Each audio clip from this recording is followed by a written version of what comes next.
Today we will study the last topic of this chapter, that is demonetization. Demonetization क्या था?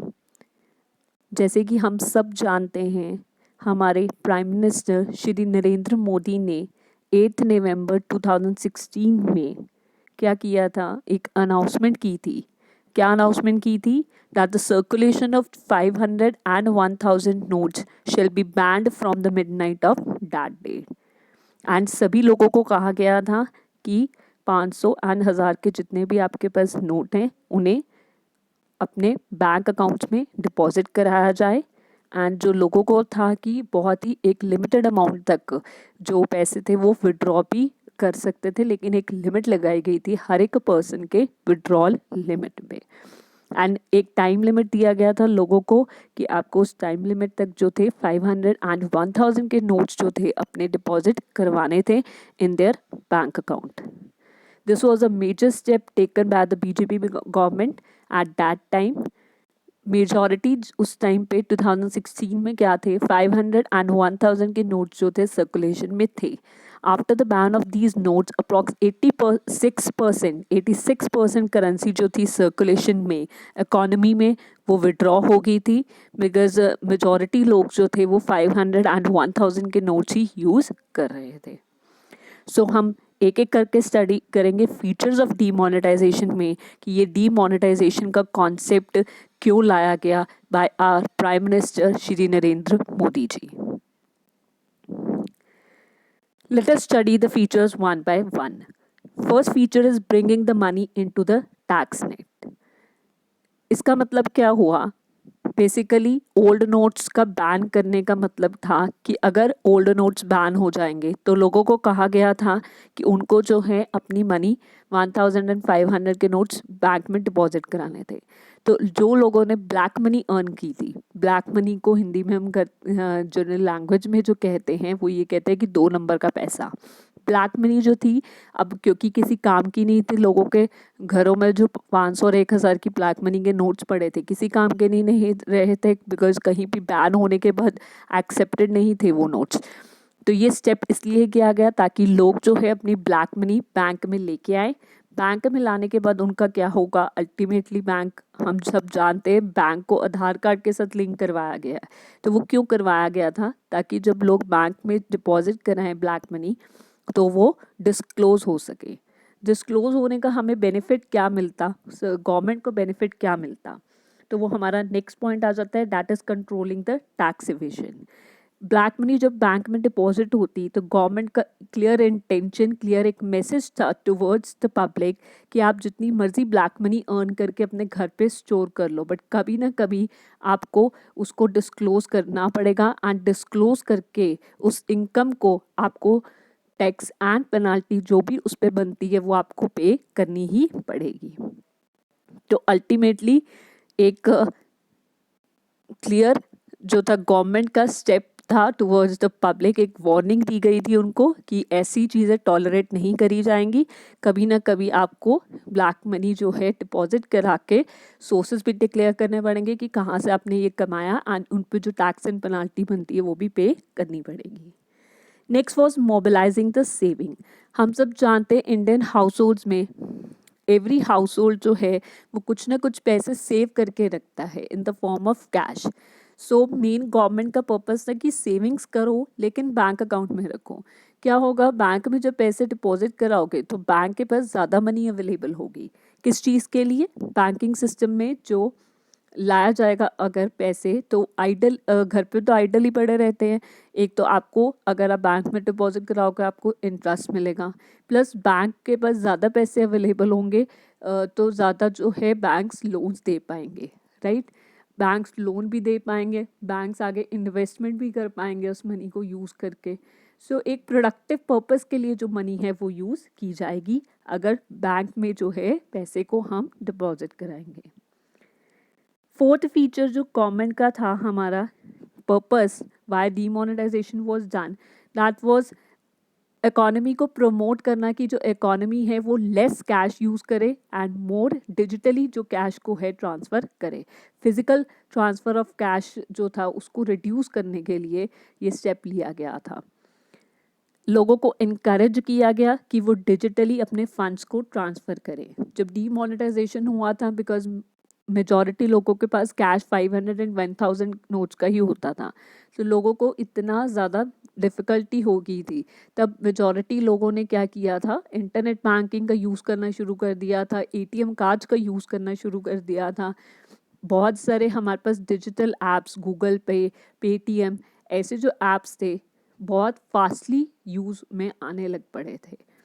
So main purpose यहाँ पे government का क्या था, एक तो फिजिकल कैश ट्रांसफ़र में रिस्क ज़्यादा रहता है तो वो रिस्क कम होगा। सेकेंडली, लोग जो ब्लैक मनी स्टोर कर रहे थे वो नहीं हो पाएगी। डिजिटल ट्रांजैक्शंस के थ्रू जब मनी ट्रांसफ़र होगी तो जो मनी है वो हमेशा वाइट मनी रहेगी।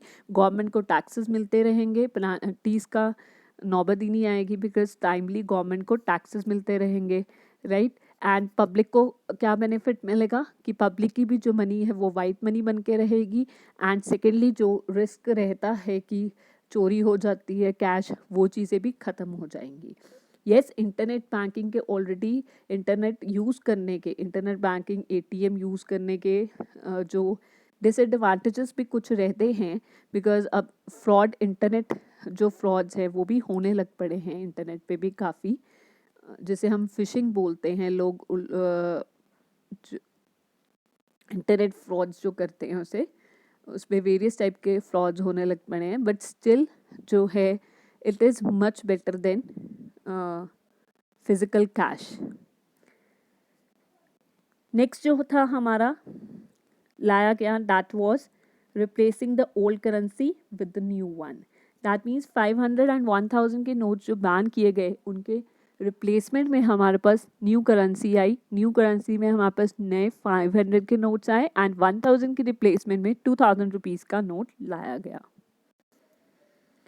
सो डिजिटल कैश में प्रमोट करने के लिए उस टाइम गवर्नमेंट ने रुपए कार्ड्स जो थे इंट्रोड्यूस करे गए थे। इवन तक कि विलेजेस में भी लोगों को सिखाया गया कि आप रुपए कार्ड्स इशू किए गवर्नमेंट ने उनको, कि आप जो मैक्सिमम ट्रांजैक्शंस है अपनी वो वाया डिजिटल बैंकिंग यूज़ करें।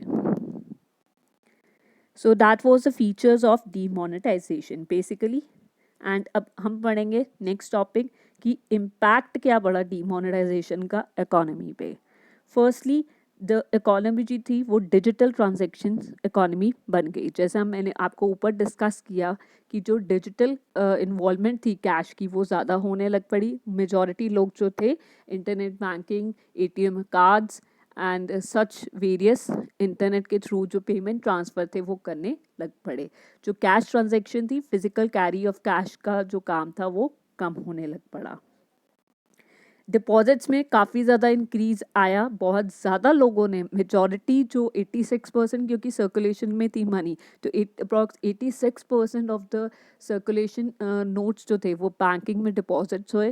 There were huge cash now was available with the banks for use of such cash in productive purpose. Next is because black money, majority लोगों की ब्लैक मनी, मेजॉरिटी क्या in fact सभी लोगों की black money जो थी वो बैंकिंग में डिपॉजिट हो गई थी।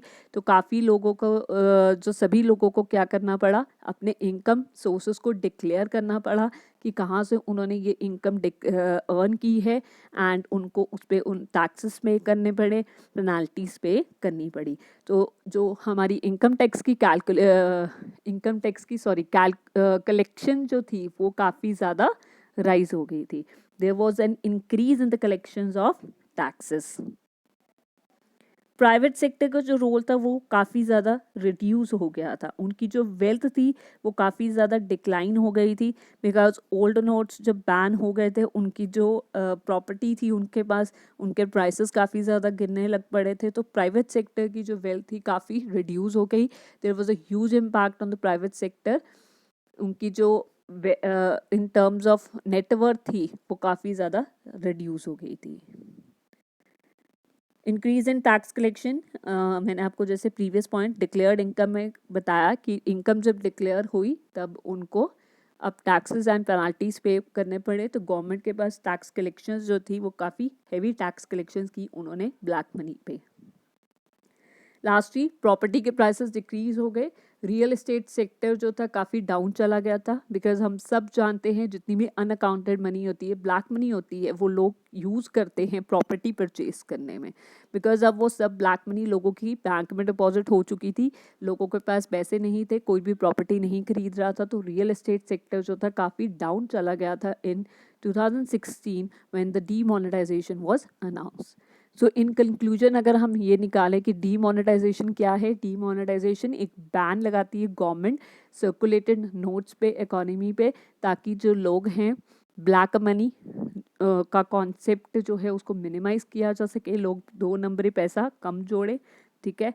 अनलॉफुल पर्पस से जो लोग काम कर रहे हैं उस चीज़ पे एक नज़र रखी जाती है गवर्नमेंट के द्वारा, बिकॉज अल्टीमेटली फिर पैसे आप लोगों को बैंक में डिपॉजिट कराने ही पड़ते हैं। जब आप उस पैसे को किसी पर्पज़ के लिए यूज़ ही नहीं कर पाओगे, देन रख के भी क्या करोगे, राइट। सो एक मैसेज गवर्नमेंट की तरफ से ये आया कि always earn your money as white money, ताकि गवर्नमेंट भी खुश रहे, गवर्नमेंट को भी टाइम टू टाइम टैक्सेस आते रहेंगे, लॉफुली काम होगा, गवर्नमेंट के लीगल कंप्लायंसेस जो हैं लोग करेंगे, तो गवर्नमेंट इंटरफेरेंस भी कम हो जाएगा, लोग भी खुश होंगे, बिकॉज लोगों पे जो है पेनाल्टीज नहीं लगेंगी फिर।